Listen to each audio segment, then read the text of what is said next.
পাখির ডাকগুলো শুনতে পাচ্ছেন? যা বন্ধ হয়ে গেল, আমার পায়ের আওয়াজ পেয়ে বন্ধ করে দিয়েছে ডাকা। কত বক পড়েছে জমিতে। যখন জমিতে জল দেওয়া হয়, এখন তো পেঁয়াজের চাষ হবে, পেঁয়াজের চারা বোনা হবে, তো সেই কারণে সব জমিতে জল দেয় আর তখন বক পড়ে অনেক। আর এই গাছে কত ফুল হয়।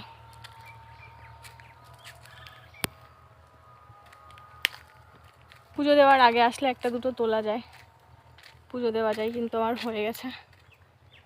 প্রচুর ফুল ফুটে রয়েছে এখন এই বেলায়। কেউ আসে না তো মাঠের মাঝখানে। পুকুর পাড়টা আমার এত ভালো লাগে, ভীষণ ভালো লাগে। পুরো স্নিগ্ধ একটা পরিবেশ, ঠান্ডা। ওই যে আমার ধানের জমি, বাবা জমিতে জল দিচ্ছিল। আমি ভাবলাম মনে হয় ধান কাটছে, তাহলে ওই জমিতে বোধহয় ধান কাটছে, আর এই জমিটা এখনো হয়নি, জল দিচ্ছে। আর এবারে কি হয়েছে, দু রকমের ধানের বীজ এনেছিল মনে হয়, ভুলবশত হয়েছে কিনা আমি জানি না। তো দু রকমের ধান হয়েছিল। একটা ধান অলরেডি তুলে আমাদের খাওয়া হয়ে গেছে, মানে চাল করে খাচ্ছি আমরা এই জমিরই। ওইগুলো একটু বড় বীজ বা বয়স বেশি কিছু সামথিং হবে, আমি তো অতটা জানি না। তো এর মাঝখান দিয়ে এই যায়, এই ধানগুলো এখনো কাঁচা। হ্যাঁ, তোমার হয়ে গেছে জল দেওয়া? কি নেব? কোথায়?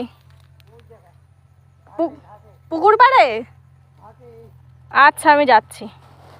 এই ধানগুলো কি সুন্দর হয়েছে, এগুলো কাঁচা, ঠিক আছে। দু তিন রকমের ধান হয়ে গেছে, কি জানি এবার কি হয়েছে। আর এই যে মাঝে মাঝে কটা আছে পুরো পেকে গেছে।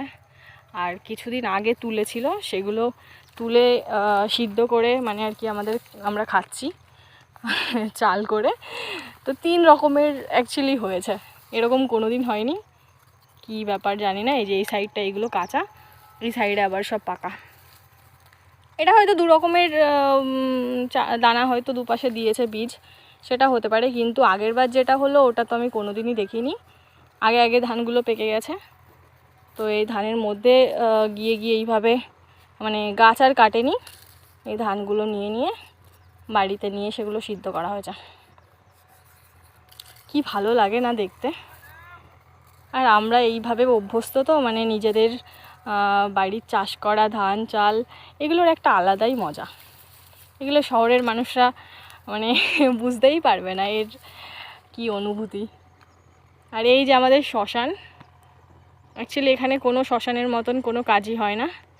ওখানে মানে মা কালী আর কি প্রতিষ্ঠিত রয়েছে, প্রত্যেক বছর ওখানে কালী পুজো হয়। তারপর ওটাও বেশ সুন্দর জায়গা, আমরা গিয়ে মানে বসতে পারবো। শ্মশানের কোনো কিছু আর ওখানে হয় না, তো একদম কাছে, এই যে জমি থেকে কাছে। এই পাশের ধানটা কি ভালো লাগছে। এটা পেকে গেছে, এটা কাটতে হবে, আজকে জল দিয়েছে। ওই পাশেরটা আবার কাঁচা। বাবা বললো যে হয়ে গেছে, এবার বাড়ি যাবে, তো আমিও যাই।